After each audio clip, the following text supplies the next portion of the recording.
Good evening. My name is Hugh Brady and I'm the Vice Chancellor of the University, and I'd just like to say it's very difficult to follow that. You're very welcome to the Great Hall. This is the fifth of the Mayor's annual lectures, and we're delighted to have the honour to host them all.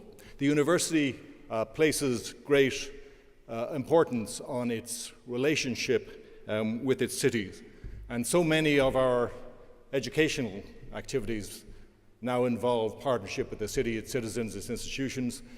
For so many of our research programs, the really interesting contemporary questions come from the city, and indeed the city is a laboratory within which we can test solutions. As you know, our students and staff participate in so many of the city's cultural activities, sporting activities, and indeed in wonderful civic initiatives such as the Festival of Ideas. And finally, and sometimes we forget this, the university is one of the largest employers in the city with over 6,500 employees and contributes about $750 million to the local economy. And I could say this as a relative blow-in to the city, because sometimes the strength of a relationship between the university and its city, and particularly our university with our city, it's easy to overlook. Finally, just in closing, I'd say that last year, many of you participated in a kind of reimagining of our university in the formulation of its new vision and strategy. And I'd like to thank you for that.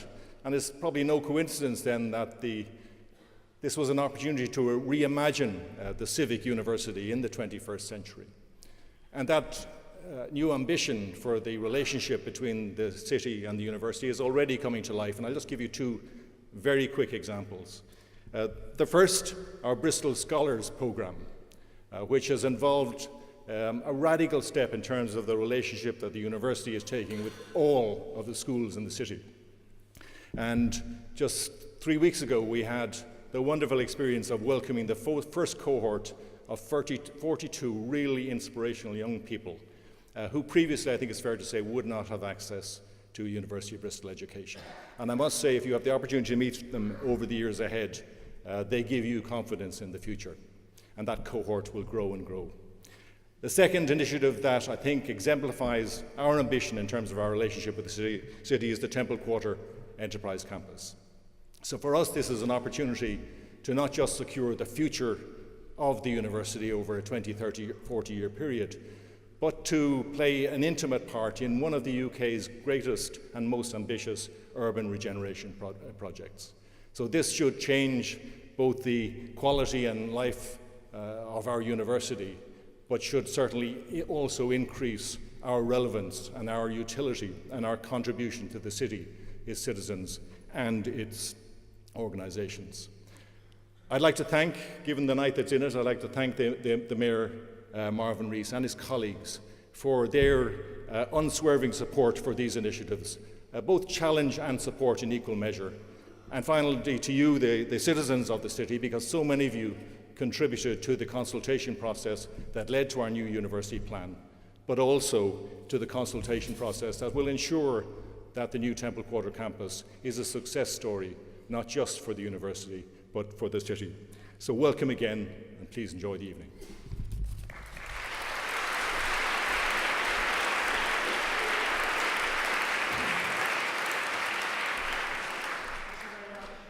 Andrew Kelly from Bristol Festival Ideas and Festival of the Future City, which is running this week in the city and which this event is part of. Before we get to Marvin's State of the City address, our fifth State of the City address that we've done in Bristol, we're very fortunate to have in the city our very own poet laureate. Would you welcome Miles Chambers with his new poem?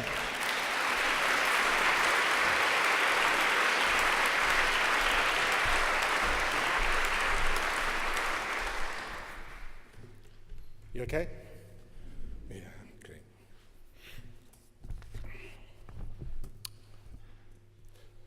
The choking mill, the boiling liquid, the brew house, the ladle and the anvil. What hope have they to change their state? For has not God ordained their fate? And paradise awaits through heaven's gate, if they bow and scrape to Master who will sit on high estate on Clifton and Redcliffe Hill. Wesley's disciples showed God's kindlier face. Armed with warrior Bibles and red banners, they lift up their heads. In hunger march and strike and riot, they fight a civil war. In mud-soaked trench and blood-red breach and costly victor secured. Slums cleared, education and health for all. A new and caring state is born. This is their story. This is their city. This is their right. Across oceans came the children of the empire, searching for the succor from the imperial mother. With bare teeth, she snarls rejection. These are not her children. The legitimate siblings spurn their sisters and brothers. Content of character, skill, or income hold no currency, despite what grandness you accomplish. In face of repeated proclamation, no dogs, no blacks, no Irish. Like ancestors enslaved, they are condemned to the lowest rung, free in mind yet wage slaves, chains of subjugation. Through protest and honest boycott, flames of passion and burning police cars, emerged our civil rights stars. Through frustrated tears and collective cries, they exclaim, "This is our story. This is our city. This is our right." From these humble origins emerged our mayor, a golden son of humble mixed race birth, one which many curse for being born into streets that others damned. Resignation to crime he gave wide birth. Your teachers should have believed your worth. Challenged by the black and white divide, he carved a new line. He was from each side. With charm and vigor and righteous might, he placed his aspirations in plain sight. The military would have adorned their first black officer. The BBC opened their doors to a charismatic presenter. Yale world leaders found a new scholar. Demons of fear and diffidence evoked a negative appetite. Empowered a bigger story. And justice, he exclaimed. This is my story. This is my city. This is my right. Is he a paragon of change, available to everybody? A statement of the redefined we. A rendition of self-belief that brings into fruition possibility. Is he an accident? A freak of aspiration that now has full access to City Hall? Or an apt illustration of the potential change available to all? Or an exception of superhuman will that will never ever be seen? Is this our story? Is this our city? Is this our right? Migrants from inside England and overseas, all searching for new hope, come to Bristol City. They meet the dark of Brexit and the brutal hand of austerity. The promise of a caring city fades. Food banks and tents line the streets, where once industry and commerce cascades. We need more homes and a better way of travelling into the city. Today, the victory won by our city, the rise of a son of humble origins, may well be a sign of more rare mobility, unless we fight and proclaim like never, this is our story, this is our right, this is our city. What demons of fear stand before your positive fate? What actions does change demand you make? What imagine a conclusion of a solution of a different kind? Perhaps the change starts with the reshifting of your mind. Let's embrace the bigger picture. Let's open our eyes. You see, I am you, and you are me. We may be on different pages, but we share the same story. This is our story. This is our right. This is our city.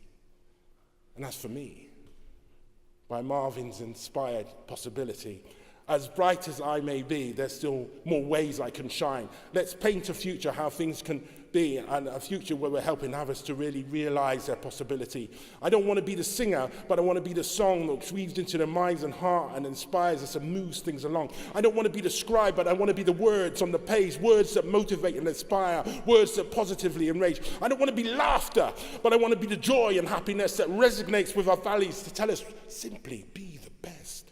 I don't want to be the doctor, but I want to be a part of the cure that gets us to keep asking questions and keep demanding more. This is my story. This is my right. This is my city.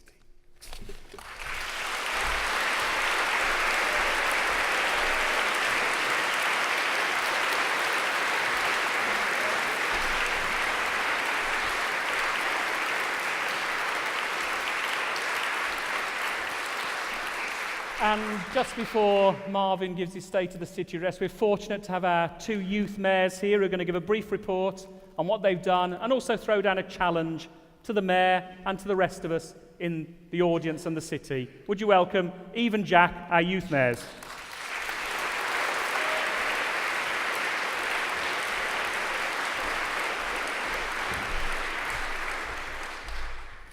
Hello, I'm Jack. I'm going to give a brief overview of what the Youth Council is. The Bristol City Youth Council is a council of 11 to 18-year-olds that either live in Bristol or go to school in Bristol. We were elected in February 2017. Over 12,534 young people from across Bristol voted. This is 44% of 11 to 18-year-olds in Bristol.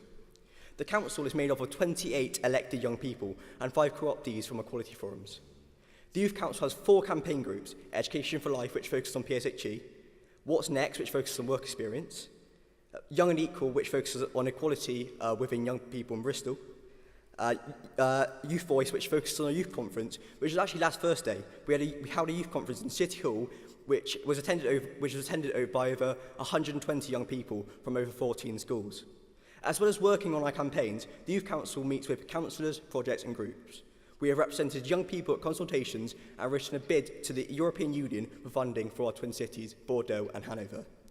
We have also went to regional British Youth Council meetings where we have met with other youth councillors, youth MPs and youth mayors across the South West. So once we were elected to Bristol City Youth Council, we stood for the positions of Youth Mayor and we held an internal election inside the Bristol City Youth Council. Every month we get to meet with Marvin and we represent the views of the Bristol Youth Council and other young people that we've been in contact with. We've attended award ceremonies to commend the hard work of many young people from across Bristol.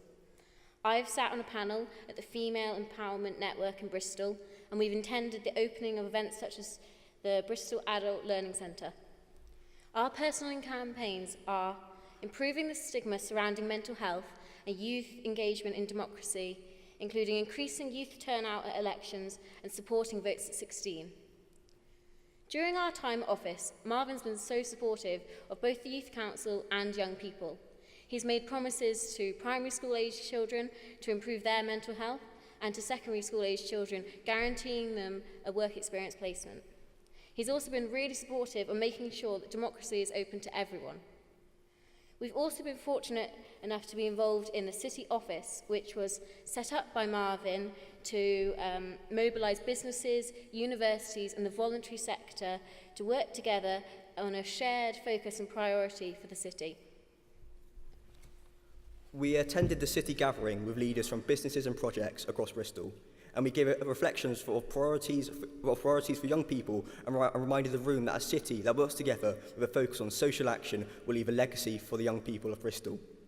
We also have attended the Strategic Fund breakfast, and we have challenged and gave observation about how communities and projects should be able to bid into a pot of money and how it should be allocated.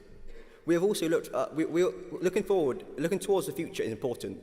We are going to outline what the city should be like in 2050. In 2050, the city should be a meritocratic city that values hard work and dedication. We want schools that are given funding and so that teachers are less stressed. Schools have state-of-the-art equipment and a curriculum with less of a focus on grades and more focus on building people equipped for life so that people are successful no matter what background they come from. Educational opportunities such as apprenticeships are utilised in deprived areas. We want a government that is reflective of the population where there is a higher turnout, especially amongst young people, where there will be higher quality political education beginning at the start of secondary school. Therefore, a generation of politically educated and engaged young people. This will set the foundations for votes at 16. We want more conversation on mental health. This will eliminate the stigma and taboo of the subject. This includes eliminating the toxic masculinity that has led to men repressing their emotions and unable to seek help, as well as the objectification of women. So, leading on from that point about mental health, Bristol will have a well-funded mental health service. Everyone in here and everyone in Bristol has a mental health.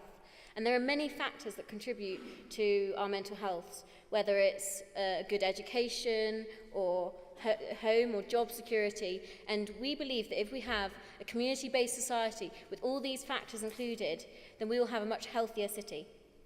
We want our city to be one where there is a plethora of jobs and opportunities that are designed to systemically eliminate racial and gender inequality, as well as having higher wages and fewer working hours, which will give us time to flourish in our communities.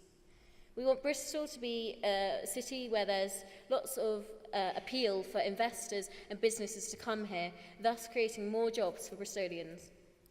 We also want a city that is powered entirely by renewable energy, as we believe that climate change is such a huge issue right now that isn't being addressed. We want it woven together by accessible public transport and to have a good standard of air quality, with a focus on individual actions such as recycling.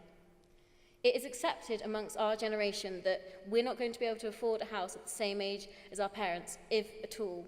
So we want a myriad of new homes that are built sustainably with a community focus, with targeting of social housing for deprived areas so that everyone has access to a place to live. And we can start building the city of the future today. Thank you.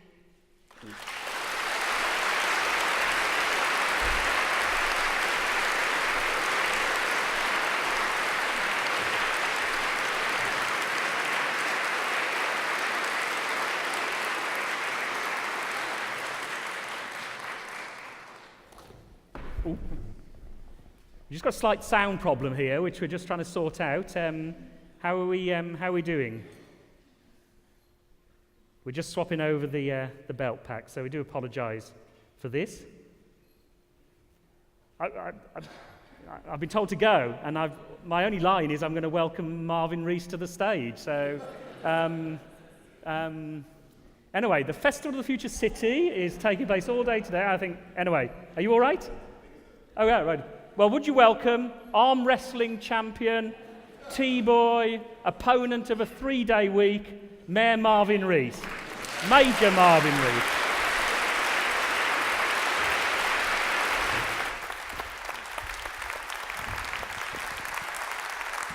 Yeah, it's a last-minute trade on the microphones. So thank you all, and thank you to the youth mayors for an amazing introduction. Andrew for putting this on. Miles, again, another kind of, it's been amazing having you as our city poet. I think everyone agreed that. And I also want to thank Neil Maggs for the in groundbreaking journalism we saw at the beginning. But also, just in the front row, I just want to acknowledge as well my mum.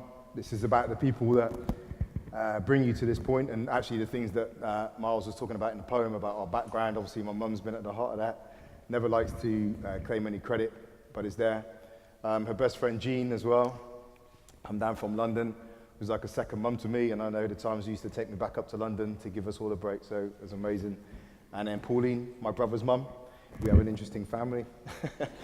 As well, it's been a huge part of my childhood, so thank you all. And then of my wife, Kirsten, as well, the price we pay for me being in electoral politics. And just while I'm here and I can put something on record, my nan can't be here tonight, 95 years old, and I just want to put it on the history books that, again, I wouldn't be here without the interventions she made in my life. But last year, I used this speech to outline my desire to drive aspiration, tackle poverty, and close our city's growing inequality gap. And I use this as a thread connecting all my plans and policies. Eradicating poverty means putting jobs, homes, and transport at the center of a thriving, inclusive, and sustainable economy. It means building a city where we all have hope, university graduates and those with few formal qualifications. Those who come here from outside, whether as students, migrants, or refugees, and those whose families have roots in the city going back generations. Those born into wealthy families in wealthy wards, and those born in those parts of the city that are amongst the most deprived. This must be a city where talent, work, opportunity, and the city's compassion, rather than the wealth of your parents, is the key determinant of your life chances. In this year's annual address, I want to look at two things: our city performance, our challenges and achievements, and what we are planning to deliver. And I also want to look at the city in global governance. Now, Bristol remains a city of challenges. We are a wealthy city, the only region outside the southeast to make a net contribution to the Treasury. But we also have all the challenges of a modern city: air pollution, democratic deficits, education inequalities, health inequalities, congestion, housing shortages, and insecurity. And the key tool I have at my disposal is the City Council. But to be effective, I need a council that is of the city in all its diversity. A council that doesn't merely provide services but empowers people and partners. A council that can sometimes stand aside. A council that convenes, listens, asks, and enables. Now, our inheritance as an administration has only gradually revealed itself over the year. Alongside government cuts, we faced our own failing financial system, highlighted by the Bundred report, pointing to a tendency to kick difficult decisions down the road.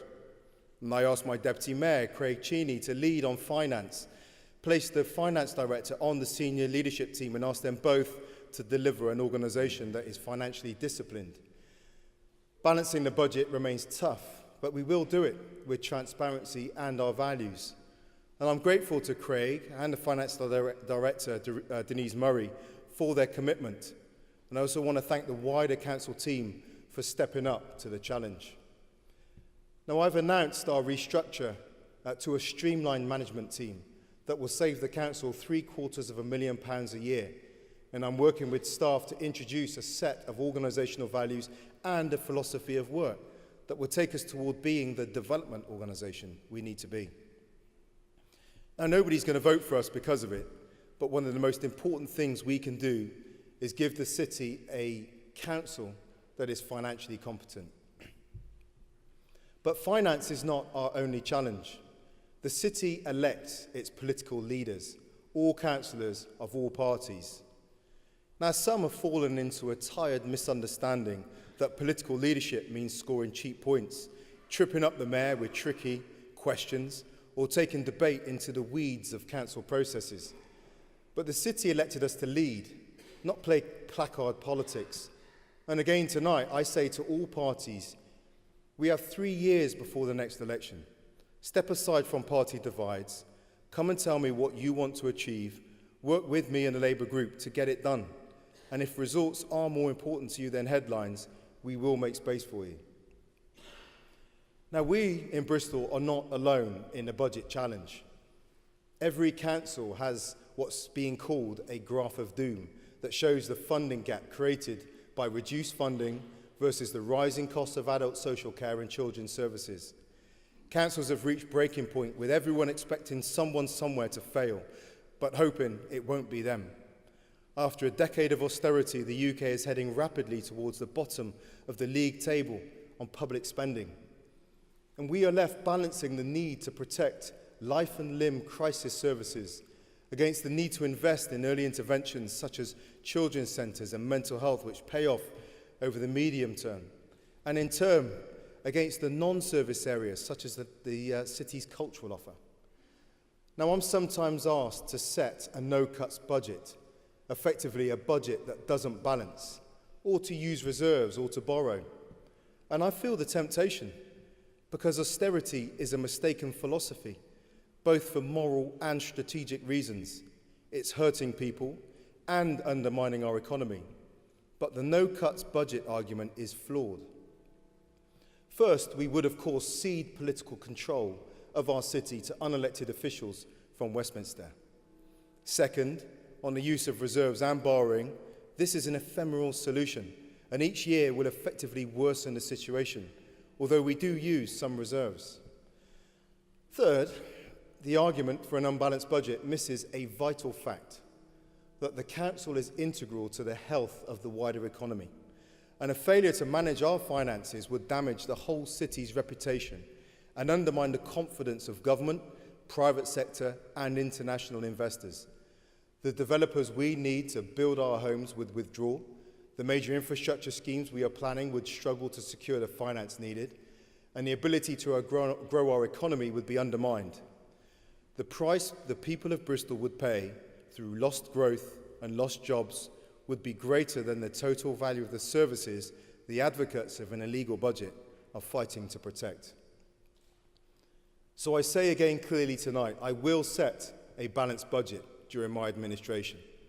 I will continue to point out the damage being caused by austerity and campaign for a better deal for government. But the city cannot afford for us to carry forward the attitude of previous administrations of kicking difficult decisions down the road. So the council faces those well-publicised financial challenges, but it would be wrong to see the council just through the lens of decline. We approach city leadership knowing that trial produces perseverance, perseverance character, and character hope. Public spending and the workers who deliver outcomes make a huge contribution to the city with £1 billion presence. We often overlook the impact we are really having, bringing Labour values of fairness and equality of opportunity. Bristol remains one of the very few cities to keep the Impact Fund, investing £3.3 million in community organisations. Over the last few months, we have been working hard to find the best way forward for local libraries, working with Bristol's schools, churches, charities and children's centres. And the Deputy Mayor, Asher Craig, has promoted an innovative new model, drawing on our community's creativity. That way forward could see a library service continue for most areas currently served, including those in the most deprived parts of our cities. And this would be a remarkable achievement in the face of a reduced spend of £1.4 million. We're keeping a key pledge I made to the city and plan to keep open all 22 children's centres, maintaining our commitment to early intervention. We're also in the early stages of developing a children's charter, working with partners and children from across the city to develop our pledge to all children to get them off to the best possible start in life. And I pay tribute to the imagination and leadership of my Cabinet Lead for Children and Young People, Helen Godwin. We are also the only core city that retains the full council tax reduction scheme, and with the support of my Labour colleagues for this year at least, will recommend to full council that we retain this scheme intact. We saved other important elements of the budget, including passes for carers, community transport, the Cascade Mental Health programme. We have maintained our commitment to being a living wage employer, continue to invest over £5 million per annum in the Supporting People intervention budgets, and invested over £10 million in homelessness prevention. Our Learning City project recently accepted a UNESCO Progress Award for a culture of collaboration in education. Praise came for our strong governance model and the wide range of partners involved in shaping our vision. I thank my Cabinet Lead for Education and Skills, and incidentally my favourite Conservative, Claire Hiscott, for her leadership and the many schools and education partners who contributed. And as they did in Project Rainbow, helping young people with special educational needs to live independently. Again, collaboration with City of Bristol College, parents and the young people themselves. The Boys Clubs project has been established to address underachievement of early age boys. The Bristol Scholar Programme with the university has been initiated. 42 scholars started at the university. 3/4 of those students became the first in their family to go to university. Our Works programme has been rolled out. The programme brings together employers, learning providers and communities and will deliver over 1,000 meaningful work experiences in the next year, especially for people from low-income households. Contributors include EDF, Bristol Green Capital Partnership, the Bottle Yard and Geneco. The Excellence in Schools group will be submitting joint bids for the £140 million Strategic School Improvement Fund to support schools most in need to improve school performance and pupil attainment. We're aiming to boost the number of chess clubs at schools so that every child has the opportunity to learn to play. And at City Hall, just a few months ago, we hosted our very own chess tournament for primary schools. We have facilitated £154,000 of grant funding to 28 community-led projects for clean energy initiatives, and we actively promoted the Sugar Smart campaign. We had our first Exceptional People in Care Awards, and we're grateful to the city partners and organisations who sponsored. The awards showed our appreciation for amazing achievements and encouraged them in their journey towards a successful life after care. We've refreshed our corporate parenting strategy, committing the council as a caring and ambitious corporate parent to children in care. And we continue to provide social care to our most vulnerable adult citizens. The Care Act of 2014 brought additional responsibilities for local authorities, but we have found new ways of making a difference, as well as increasing our social care budgets by over £17 million. And I thank my Cabinet lead for adults, Helen Holland, who has taken over this incredibly challenging portfolio. Now, with community and faith partners, we launched Feeding Bristol as part of Feeding Britain, a national project aiming to end food poverty, and we are targeting a zero hunger Bristol. Community breakfast clubs have been founded and groups have been formed to provide vulnerable children with activities while sharing food and teaching cooking skills. And we launched the Enterprising West of England programme to provide business support and new and growing companies that support disadvantaged areas and groups traditionally underrepresented in enterprise. We are supporting 700 companies, creating 230 new jobs, and we are getting our streets clean. Hundreds of people have taken part in community cleanups. We launched a Litter Superheroes campaign with primary schools, posters on 1,000 bins, digital signs on 170 bus stops, inside 200 buses. We're developing a new graffiti policy to tackle tagging, have tripled the number of eco-schools, provided litter picking kits to 30 schools, the Great Bristol Spring Clean, the Poo Patrol Big Spray Day, and try saying that, and now the Autumn Litter Blitz. And I pay tribute to my Cabinet lead for Waste and Energy, Fee Hance, Project Lead, Kurt James, and to all the volunteers who have made an effort to Bristol Waste Company, and all those who put their own litter in a bin or take it home. But we need to go further. 7,000 tonnes of waste annually costs us £6 million to clear up, money we could spend better elsewhere. So tonight I promise to you we will take enforcement seriously. And starting from the 6th of November, enforcement teams will be patrolling the streets, issuing £75 fixed penalty notices to people caught dropping litter and £80 for leaving dog mess. To offenders who persist in making our city dirty, I say, clean up your act now. In tandem, the Broadmead bid have given £1,000 worth of gifts to the city, and these will be randomly handed out to people spotted doing something to clean up Bristol. And I thank John Hurst of Destination Bristol and the businesses for their efforts in this initiative. Now, cities are prime examples of interdependency. No institution can deliver alone. But what we can do is create the conditions in which success is more rather than less likely. And we increase those chances when we work together. We have great city partners, from the police to the NHS, business, unions, voluntary and education sectors. People consistently come forward in the name of contributing to Bristol's common good. I'm proud that we have Joanna Holmes and her team at Barton Hill Settlement providing employment and financial advice, supporting hundreds of families across that area. Alex Kitto and his team at Southmead Development Trust, who with Mark Pepper at Ambition Lawrence Weston are leading the way in building new types of housing shaped and led by their local communities. Carolyn Hassan at the Knowle West Media Centre promoting innovative approaches to manufacture and digital inclusion. Steve Sayers and his team at Windmill Hill City Farm rolling out new social enterprise and creating volunteering and employment opportunities for local people. Roger Griffith, Paul Hassan, Kevin Philemon, Pat and Sherry Hart at Ujima Radio and BCFM providing a platform for new voices in broadcasting. And Poku Osei at Babasa offering bespoke mentoring and career guidance for the city's young people. And one more person I have to mention is someone who, because of the huge amount he does around the city and the sheer level of projects he is involved in, many of you may know already, and that is Andy Street. And Andy has delivered the Hunger Programme, the City Office, our Rough Sleeping Initiative.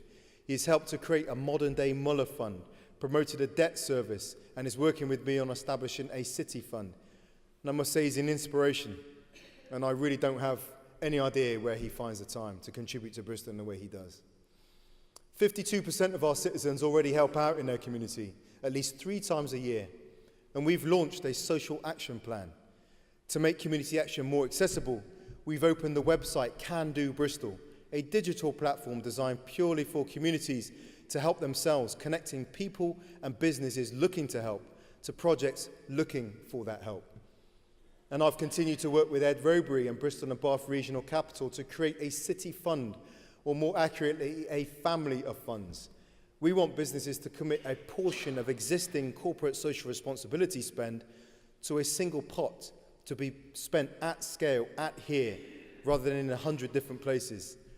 And several businesses, charities and civic leaders have already engaged in a discussion, and I've asked Bristol and Bath Regional Capital and Quartet to help recruit more partners to the initiative, and all are welcome.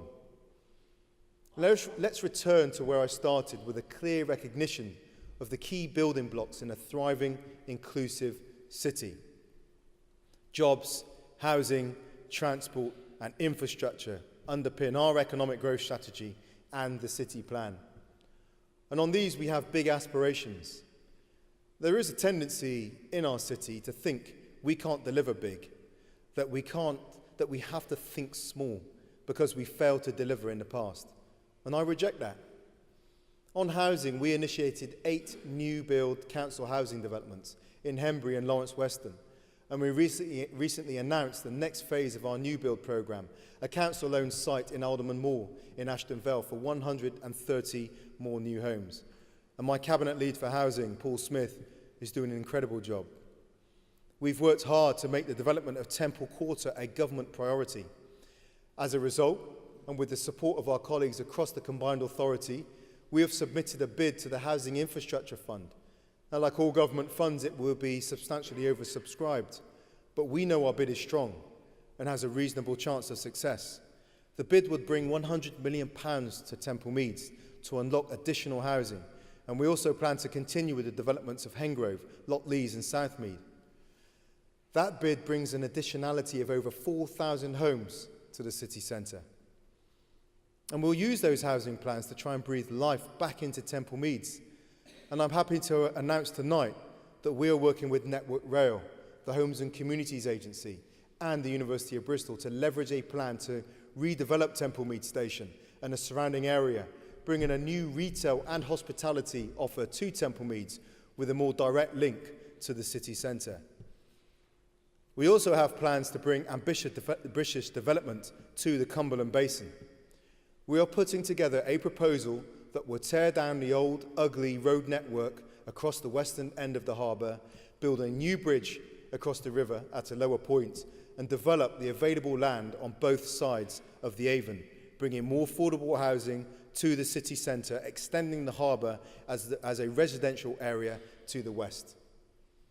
My administration inherited a joint spatial plan. My cabinet lead, Nicola Beach, has worked hard to ensure we get the best deal for Bristol from that plan.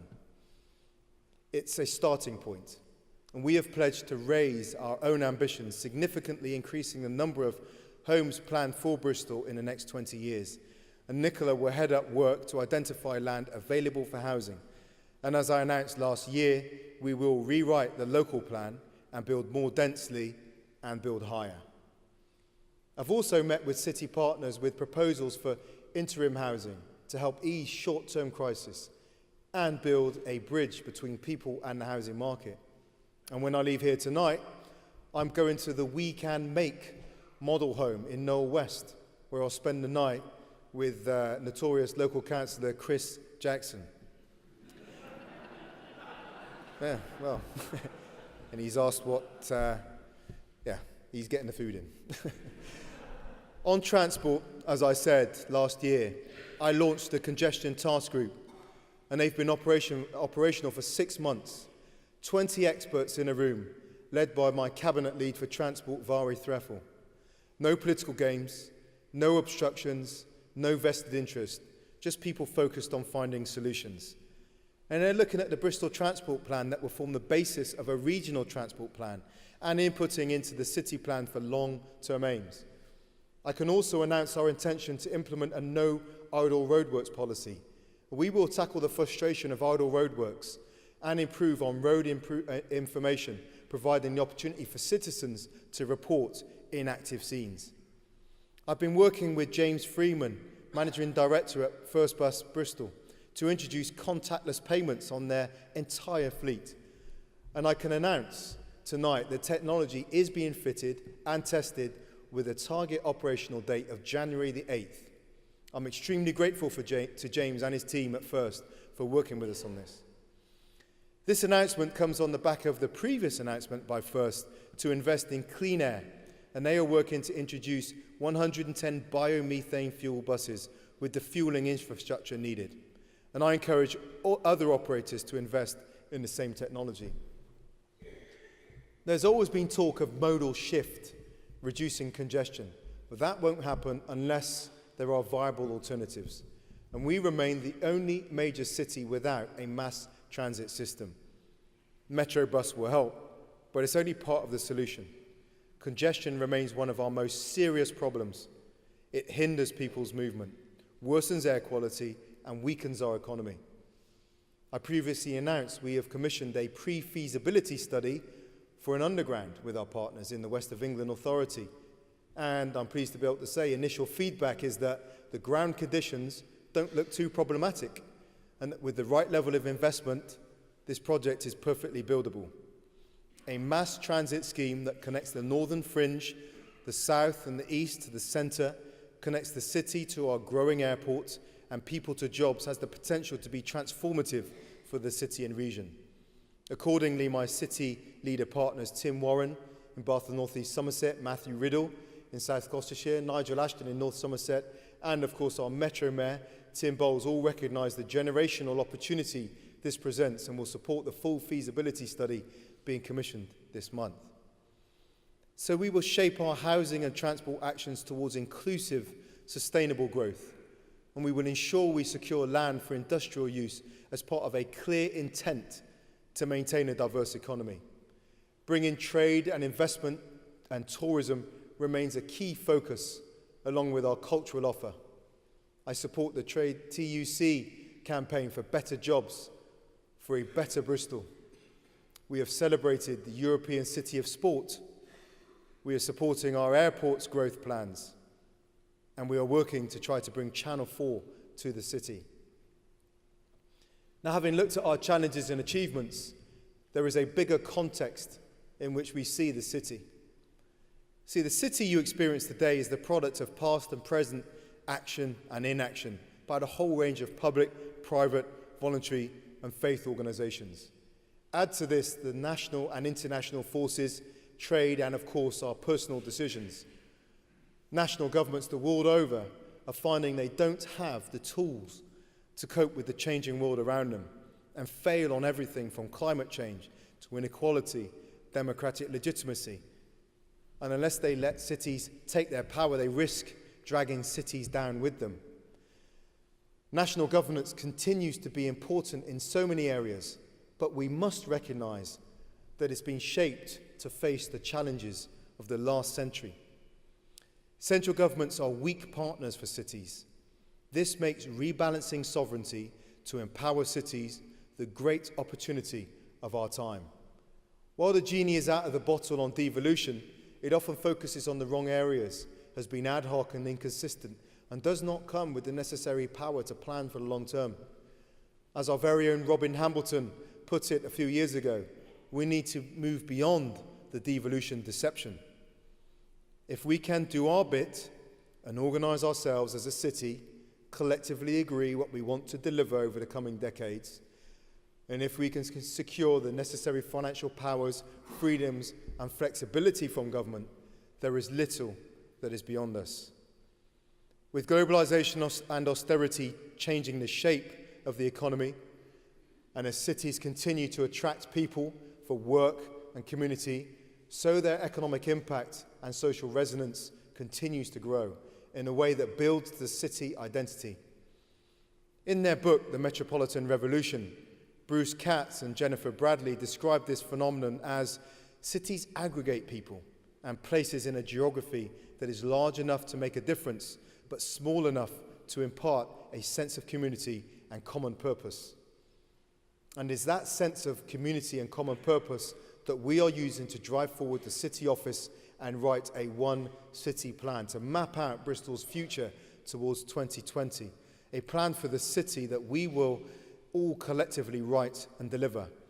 And I'm grateful to Louise Sunderland from KPMG for coordinating this work for me, and for the many city partners, including our universities, business sector, voluntary groups, health service, who are helping to plan and write it. Quoting again, the metropolitan revolution is of our era, crowdsourced rather than close-sourced, entrepreneurial rather than bureaucratic, networked rather than hierarchical. And recognizing the scale of the challenge, it is important to know we are not alone in this thinking. Last month, I was in New York with 50 of the world's most progressive cities and global institutions, already working in recognition of shifting challenges and the key role of cities in meeting them. Those cities from the US, Africa, Asia, Europe, Australasia, as well as the UK, are working to ensure cities have the power to control what goes on in their boundaries, and also the national and international context in which they live. Cities from around the world have far more powers, and the UK ranks well down the City Sovereignty League table. The UK is one of the most centralised states in the democratic world, and it's an old model that has to change. And I'll be calling on my own party, as well as the government, for a parliamentary strategy that doesn't just argue for the policy of more funding, although we need that, but widens the debate to work towards a new city government model that reflects the size of the city contribution to our state and to the world. And the argument, as I said, is growing. In the UK, the Local Government Information Unit is calling for a Mayor's Senate, for the mayoral model to be expanded, for a systematic review of public finance, and for a new constitutional settlement. In their report, they recognise that capacity, knowledge, and expertise at a city level is more essential than ever, and they acknowledge a painful truth that the relations between city and national government is not one of equals, but a hierarchical relationship where cities go cap in hand. It contrasts with Patricia de Lille, the Mayor of Cape Town and Chair of the Global Parliament of Mayors, who says we should be talking about spheres of government rather than tiers of government. And my own colleague, the Mayor of London, Sadiq Khan, said recently, if the 19th century was the century of empire, the 20th century the century of nation states, then the 21st century is surely the century of mayors and cities. And Bristol is actually at the forefront of this movement. I've been elected to the steering committee of the Global Parliament of Mayors, and Bristol will be hosting the next Parliament of Mayors in 2018. This is a huge opportunity for profiling of the city and region around the world, and a chance to showcase our investability, our tourism, trade matchups, and to set a global agenda. We'll work with the core cities, the Department of Communities and Local Government, and the Department for International Trade to maximise the impact we gain from the presence of 80 to 100 mayors from cities all over the world in Bristol. And I welcome today the Vice Chair of the Global Parliament of Mayors, Peter Kurz, the Mayor of Mannheim, who's with us tonight. So tonight I've set out the challenge and opportunity. So please come forward and make Bristol a big offer. Tell me what great thing you want to get done for the city, and tell me what you need from me and the rest of the city in order to deliver it. And I look forward to working with you to make that difference. Thank you.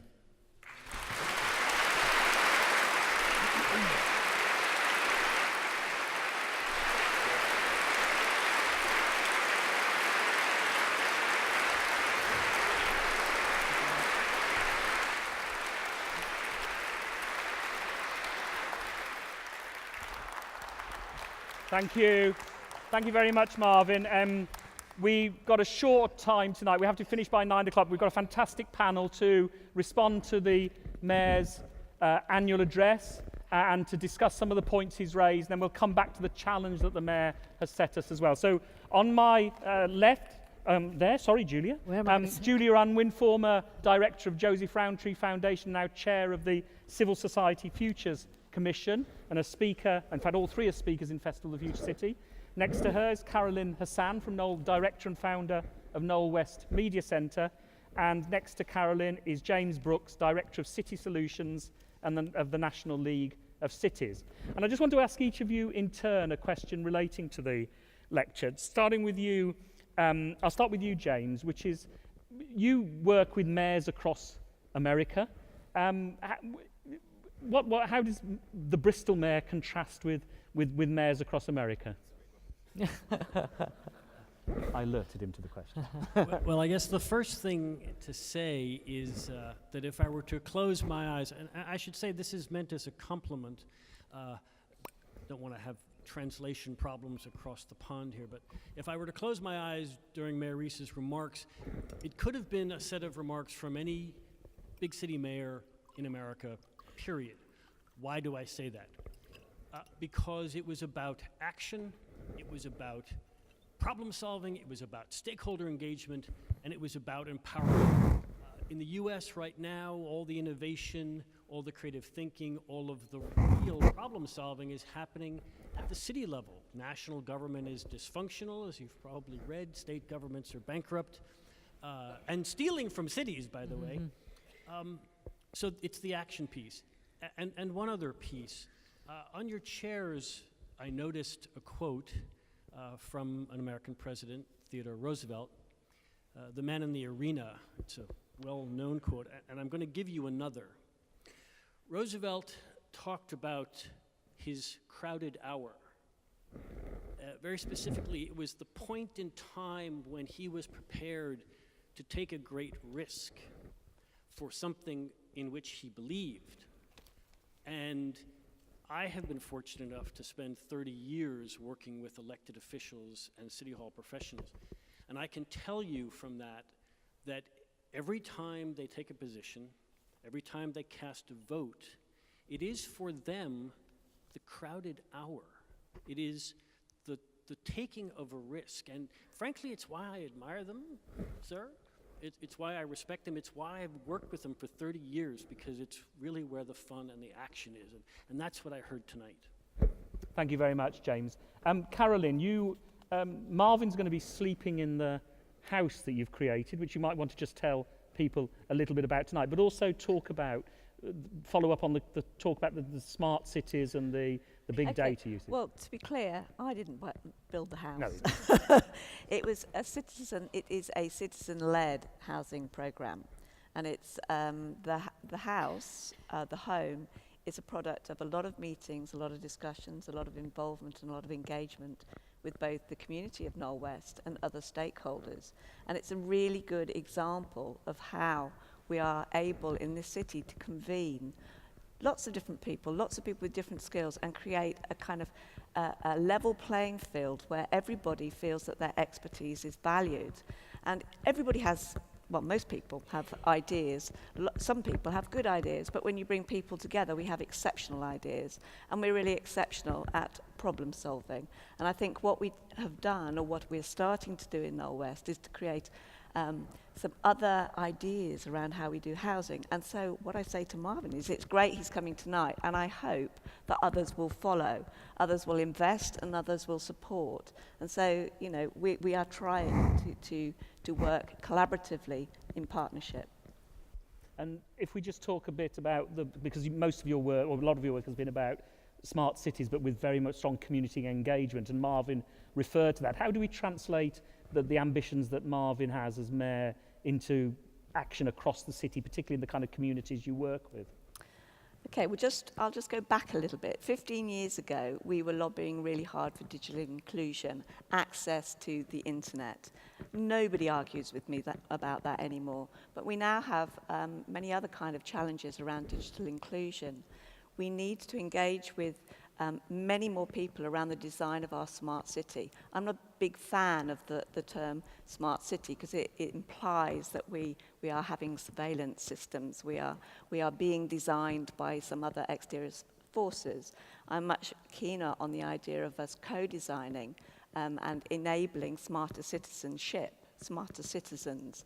And for that, we need much more investment and attention around skills, the skills agenda, and we need to really engage with people to co-produce the kind of Internet of Things devices that people are hearing about.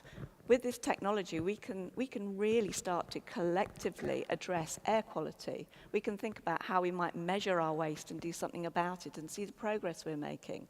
So technology, through the lens of innovation, not austerity, but through the lens of innovation and collaboration, is, I think, a really great contributor to, will be a great contributor to the city. Okay, and then the third, Julia, you've when you were director of Joseph Rowntree Foundation, you were involved heavily in communities and in housing, and now you're helping to get the future of civil society in the UK. What do you think the role of mayors is in that?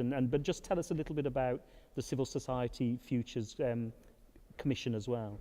Yeah, it does make it sound as if I take on these mad jobs, doesn't it? But thank you for that.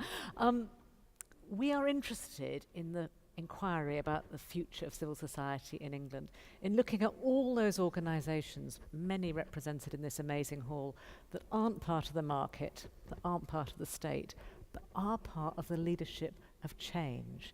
The voluntary sector, the community sector, mutuals, trade unions, political parties are formed out of a need for change. And what the Mayor has so brilliantly, I think, described is how you make decisions when the future is so uncertain. And what he's talked about is the sort of networked and distributed leadership which you need in a city of this scale and size, where there will be leaders in surprising places, where citizens have huge skills and ability and capability to lead. And I think what mayors offer is a new way of looking at civic leadership, which is not in one person, although one person really matters, but respects the different views and perspectives. What I found so impressive as an outsider to Bristol was hearing the youth mayors talk in the way they did and hold to account the city administration. Fantastic presentation, groundbreaking, I think. But there are so many other unheard voices. And my concern is how we make sure there are no unheard voices, because the route to growth and economic sustainability won't survive if you carry on with the levels of inequality and exclusion that are so evident in Bristol and so clearly part of your agenda. So from my point of view, mayors are part of the solution, but the future is so uncertain. We need all our best brains on it. Marvin, when you deal with the short-term issues you have to deal with in terms of dealing with the budget and things like that, but looking to the long term, I mean, how do you plan for that, and how do you work with organisations and individuals across the city to help develop that? Well, that's why from years ago we started talking about how we run the city collectively. Our kind of description of the city is that what people receive from Bristol is not at the end of some sterile linear relationship between a needs assessment, a commissioned service, that individual receiving that service. Actually, what people experience is the product of decisions and non-decisions made by the whole range of actors. Right? But there are multiple points of sovereignty in Bristol. The universities are kind of like small villages in some sense, tens of thousands of people involved, 6,000 employees at this university. Right? There's the council, there's the University Hospital of Bristol, a £500 million organisation. So actually, the challenge is, how do you capture that collective impact? So an example I share is that every 6 months now, we have what we call a city gathering under the name of the city office. We pull together all the chief execs and senior people from across the public, private, voluntary, faith organisations, social enterprise. Now, my office did a back-of-the-envelope calculation. Back of the envelope says about the collective spend about £6.5 billion between us employing 70,000 people. So the question is, if we all in that room decided to have an impact on Bristol, irrespective of our individual budgets, we could probably go a long way to having that impact on the city. And it's that collective power, that the coordination of all those multiple points of sovereignty that we're actually trying to get hold of. And that's not easy. I mean, there are many people in the room that have been doing this for ages. Robin Hambleton, Guy Orpen from the University, Caripura. There are lots of people who have been flexing over how we do that. Our challenge is to try and create the structure and the culture that means that we do that as a matter of course. The city acting as a city rather than 100 fragmented parts pursuing their own ends. I'll just bring you in, Julia, on that moment. On Friday, as part of Festival of the Future City, we've got 2 sessions which are open to the public, to anyone to come in and help develop the One City plan. Do you want to tell people a little bit about what help they can give at something like that? Yeah, so we, and one of the tasks, I think is one of the best things we would give the city was a clear plan. And this is not concrete boots, but let's write the story that we want the city to go on over the next up to 2050 with some key deliverables. How do we want to be able to describe levels of mental health and so forth? So we've been pulling together people from across the city now to start contributing. What do you want to see? Standard of air quality, education, attainment, and so forth. And then as a city, at any one point in time, we all know what we're trying to deliver. We all know what we're trying to rally to. It's not a city council plan. It's not a university plan. It's not a health plan. It's not a business plan. It's a city plan, looking at all those interdependencies. And we're welcoming people contributing to that. And so, yeah, on Friday we have open sessions where we'll be presenting this challenge, this opportunity, and showing the ways people can contribute. But actually, as we move forward as a city, this thing will be made more and more visible. And the things that you're talking about, Caroline, we were meeting with a few people just a couple of days ago talking about how can we use digital questions of digital inclusion to allow people to interact with the plan so they know how the city is performing. And so if anyone wants to come to that, it's Friday afternoon. There are 2 sessions from 1 o'clock as part of Festival of the Future City. And you're welcome to drop in, but we also would like to know if you're coming, because that will help us manage numbers and so on. Judy, when you, I mean, you're very early on in the work about the civil society's futures, but how do you think Bristol stacks up in terms of other places? And then more generally about the role that cities can play. I mean, this afternoon you gave a keynote address on civil society and the future of cities. And what particular roles do you think cities play in this? Well, I would talk anytime anyone asks me about the importance of cities, because you're absolutely right, Mayor. That's where things are changing now. And I think it's really interesting, the experience in the United States exactly mirrors what's happening here. There is room for change, and change will only happen at city level. So music to everybody's ears to hear this. And I do think Bristol's leading the way in terms of shared leadership. I think, and we've been all around the country for this inquiry, in all sorts of places in the country, people who are working in voluntary organisations, working in community organisations, and supporting and engaging in the poorest parts of the country, feel extraordinarily locked out. I described one meeting I witnessed, not in this city, I can promise you, but somewhere else, as one of extreme desolation, people talking about how powerless they felt anywhere beyond the very small boundaries of their estate. I think what you're offering them is a way through that. But we're going to have to be so conscious at each stage to make sure that the poorest and most excluded places have a real voice there, because there is asymmetry of power in every city. There is huge difference between power and privilege. And unless we get that right now, we will disillusion people even more. So where's Bristol in the scale of things? Everything I've heard tonight says it's exactly where we need to be going. But we need to be absolutely focused on the unseen, unheard voices who, not just in this country, but in the States as well, express their anger and their alienation hugely powerfully unless we address that. And if we don't address it, I don't think our visions of city-based economic growth come to anything. You would share that view, James, in terms of how cities in America are going and who's involved and left behind and so on? I absolutely. Sorry. There we go. Oh, right. I thought this was a conspiracy. Give the American the microphone that doesn't It's work. wonderful. It's wonderful to be in a high-tech, smart city. I do think if you look, of course, at the difficult challenges we currently face at the national political level,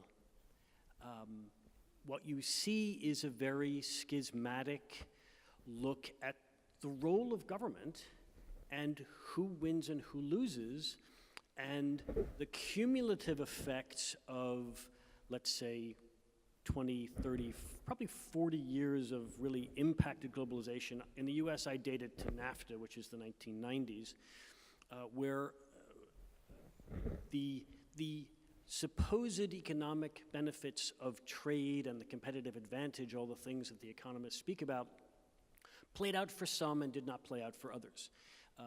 We coined a phrase, creative destruction. The notion that one business ends and a new one begins, and if you're not making textiles, you might be coding or working in the technology industry. That worked for some people. It didn't work for others. I in part blame a weak educational system for not providing the necessary skills. I referred to this morning about the future of the American workforce. Will we have the human capacity to keep up with technology so that we can create the society where everyone has a stake in it and feels like they have a shared ownership of that stake and that they're not deliberately being left behind? I mean, my personal view, not reflecting necessarily the National League of Cities, is that in America right now we are a country of multiple cultures. There is a progressive cosmopolitan coastal culture, and there is an American hinterland culture, and we don't speak the same language. You just look at American television, and the people you see on American television are this progressive, urban, cosmopolitan folks, and that's not the middle of America. And so we have to grapple with that, and it's going to take a while, I think. Julie, you had a point on this, and I want to bring in Carolyn on a point. I just wanted to build on that, really, because I think the changes that we've experienced here have economically been very similar. When we look forward, we do need to look at what the world of work will look like. And I don't want to make projections because I'm no specialist in it. What I do know is people's sense of belonging and affiliation and where they are, what they are part of, has historically, particularly for men, been the world of work, the employment of work. I think that's going. If you talk, I'm sure if I talk to the Youth Council, if I talk to younger people, if I talk to people coming out of this university, they don't have that sense of employment as where they belong. I think for city leadership, how we give people that sense of affiliation, of identity, of belonging is the critical next challenge, because actually what some of the people who voted in your government and some of the people who voted here in our referendum have said is they don't feel a sense of belonging, they don't feel GDP refers to them, they don't feel that the benefits of our growing economy are part of what they're experiencing. I think that's deeply dangerous. Carolyn, and in terms of Knowle, you've been looking at new forms of manufacturing and new forms of work. I mean, what does that look like from that side? Well, we run something called The Factory, which is community digital manufacturing. So that's access to and training in CNC laser cutting, sensing, IoT sort of hacking and making. What we focus on is what is the purpose, why, what are we making, what's it for. So we start with where people are at and what they want to make, because it's something they want to use. So it's about turning slightly on its head this idea that we produce digital content because we're consumers. It's actually because we want to solve our problems. So the world of work, what does that look like? Well, we're working with people who are underemployed or haven't been employed, but have a culture of a particular kind of employment. So you have to start from a place of what people know and their experience and their culture and creativity. So it's evolving. And I think I wouldn't want to predict what the world of work is going to look like, but I know I want to be involved in how we work with people to find out what it might be in a way that actually meets everybody's needs. And we don't have a city where all of our investment is going into the high end and the investment into the sort of the tech that actually distances others. So I think it's a really interesting space at the moment, but I think we need to focus on purpose. Marvin, you had a point earlier on. Yeah, I mean, when you start talking about identity, that's one that really pushes my button on that. I mean, I think, let's say around Brexit, I've described Brexit as the wrong answer to the right problem. Right? The right problem is that people have been left behind. And actually this question of identity and belonging is tied up with inequality, being left behind by globalization. People's feelings and analysis were quite right. They have been left behind. But that question is a classic one where I think this whereas cities are better positioned to deal than national governments. One is on the absolute question of inequality. I think cities are better positioned and need more power. But even on the question of identity, and I've described, I'm a mixed race man, white mum, English, Welsh, Jamaican father. I have this global identity that our Prime Minister said means that you're a citizen of nowhere. I feel like that. I feel connected all around the world. My national government, whether it be Labour or Conservative, don't have the ability to talk about identity and belonging in a way that makes me feel comfortable, right? But I think that actually, as I look at a city level, when I look at Bristol, cities are multidimensional. That's what it seems to me. They offer an understanding of belonging and place and identity that's dynamic, multidimensional. So when we talk about Bristol, we say this is an international city, 180 countries of origin, 92 languages, and we revel in that. And so I think that in terms of the modern global citizen, that, opening the door to cities beginning to shape the national and international conversation around migration and belonging offers us a hope that if it's continued gripped onto by national border control, we're not going to find. And we have a fantastic project in Bristol on 91 Ways about sharing the different parts of the city, different peoples and so on through food. And they're going to be catering at our event tomorrow in Hamilton House as part of our Inclusive Cities programme. James, you wanted to come in on that? Yes, I just really wanted to ratify a point that the Mayor made a moment ago, which was that cities are positioned to do some of the interesting things about those who have and those who have not, those who've been left behind. From the U.S. experience, it's exactly the same. In your remarks, you talked about being a living wage employer and setting the bar for that against the private sector. In the U.S., it has been the cities that have pushed for two real big issues. A living wage as well, a minimum wage that in the U.S. is $15, which is double the federal existing minimum wage, which hasn't changed since 2009. So cities pushed the envelope, and they actually got their states to begin to think differently about minimum wage, and also family medical leave, parental leave. In the U.S., it's nothing like you have here. It's a couple of weeks, unpaid, save your sick leave. This is ridiculous. But we are moving in a much better direction. And cities, again, have helped push that, particularly to the state level, to just think about quality of life and families. And I think you're right that that's where the cities are positioned to drive real change. And can I just ask one other question about cities? And because on the issue of climate change, this is often said to where cities can do more than and overcome the problems of national government. Yes, I think so. I mean, city governments are huge consumers of energy and electricity, and they also own a lot of real estate, right? Put a green roof on every city building, you might cover 20% of the real estate in the city. Cities in the U.S., some of whom own electric utilities, that may be the case here, using green sources, wind energy, solar energy, a mix of that. Just simply enabling households that put solar PV, photovoltaic, up on their roofs to energize their own house, but sell that back to the grid. These are all city decision-making issues in the U.S. And frankly, champions.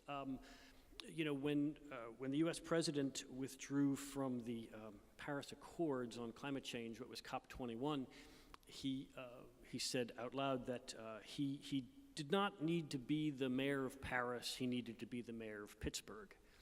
And I know the mayor of Pittsburgh, and Bill Peduto got on the internet and he said, I am the mayor of Pittsburgh, and I was there in Paris, and I think this is a good idea for us.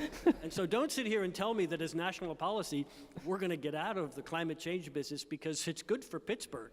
And wonderful commentary where mayors are pushing the edge there.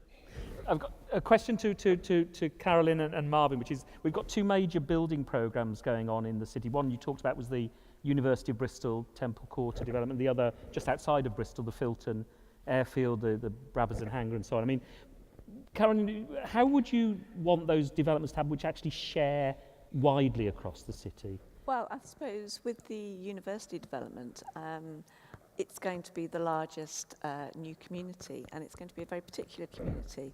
We have a lot of young people in this city. I'd like to believe that the university is going to enable some of those other young people who aren't in the university. And the kind of, I've heard a lot about, and I think it's going to be fabulous, you know, with the technology and the opportunities for research, new kinds of research in the wild, I think the university call it. I call it more like a living lab.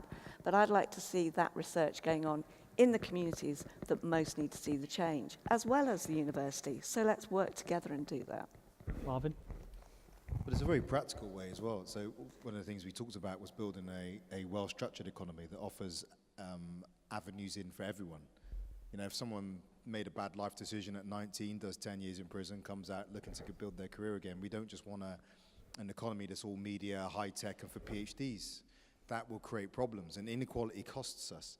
So the very structure of our economy, and this comes into the city plan, I think we need to think about this, that we don't just take it for granted that if we build an economy that is a fantastic story, we can showcase it, but tens of thousands of people are not a part of, that's not satisfactory.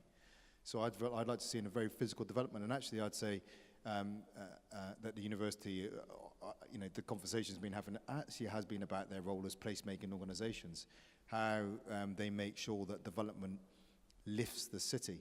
And again, come back to this point, we are interdependent. As Andy Marsh, the Chief Constable, said, you know, we sink alone or we survive together.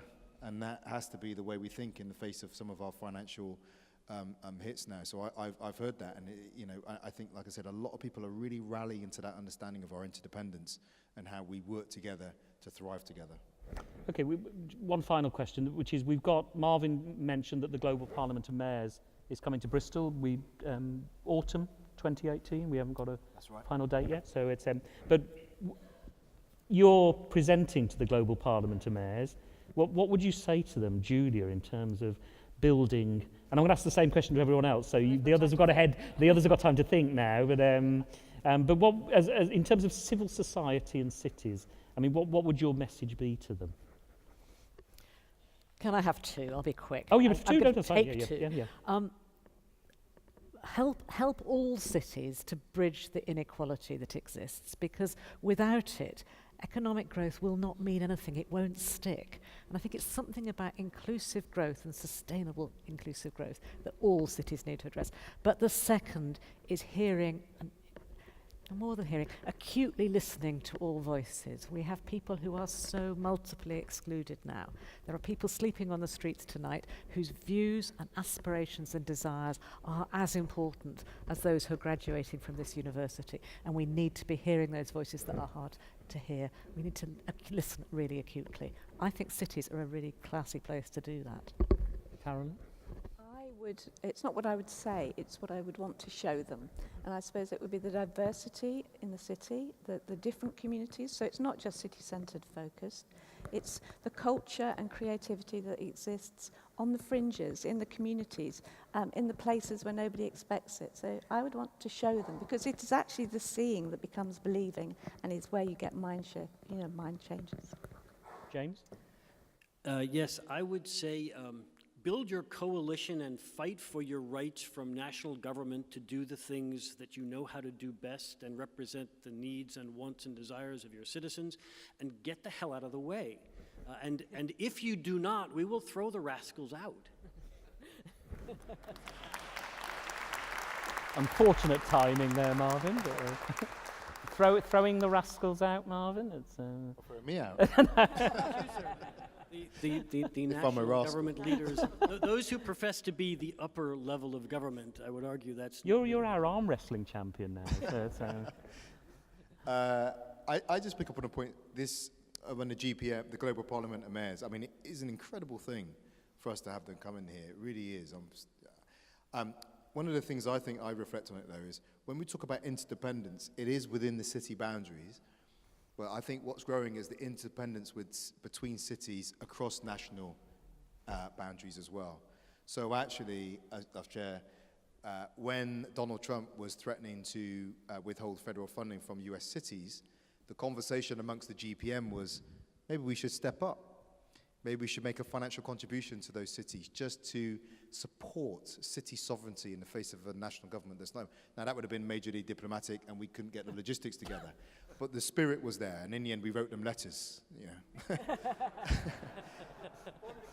Yeah.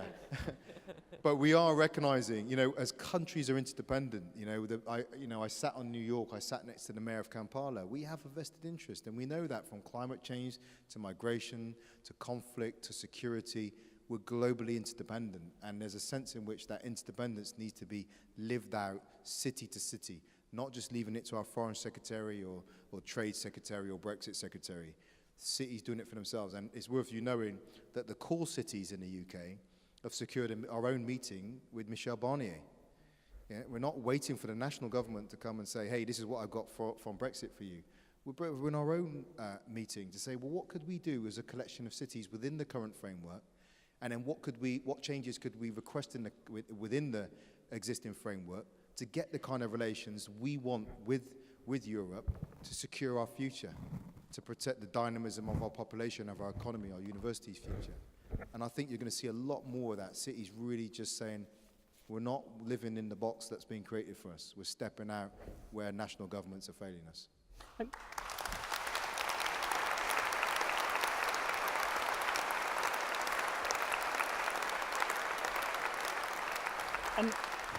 And just on core cities, but also on the new metro mayors and so on. I mean, do they play a part within the global parliament? Are they part of the debate? And they will. Yeah.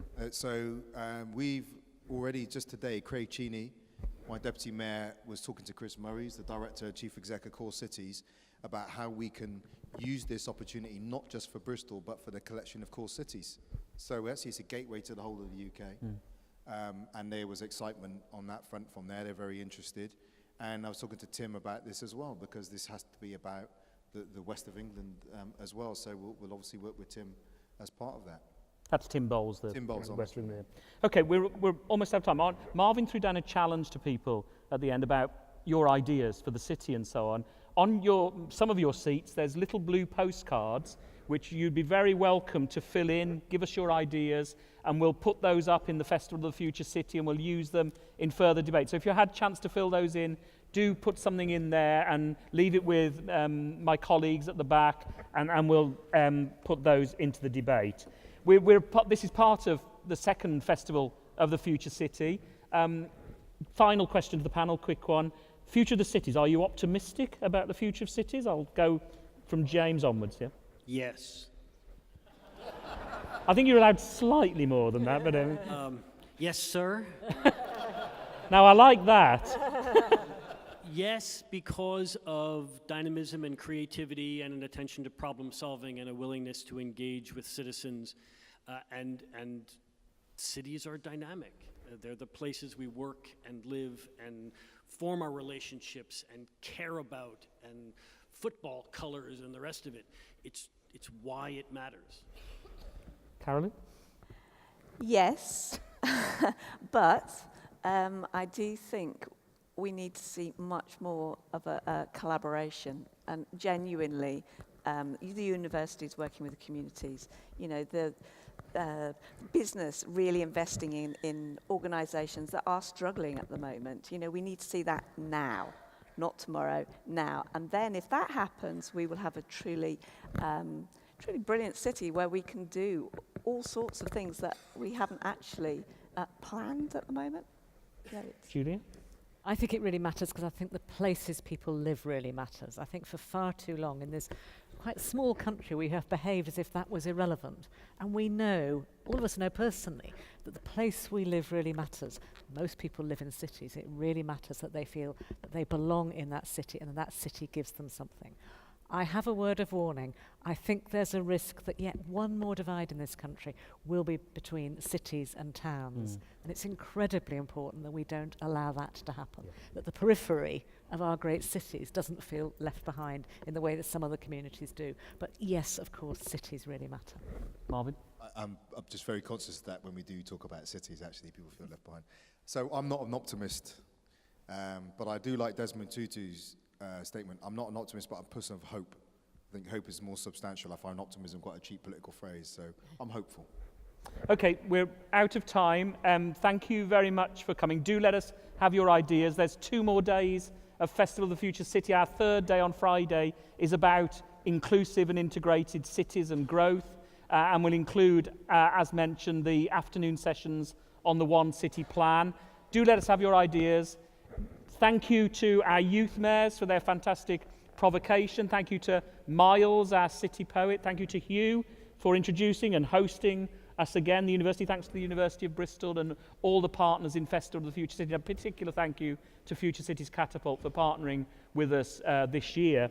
And thank you to James, to Carolyn, to Julia, and to Marvin. And thank you most of all to you. Thank you, and look forward to the debate further. Thank you very much.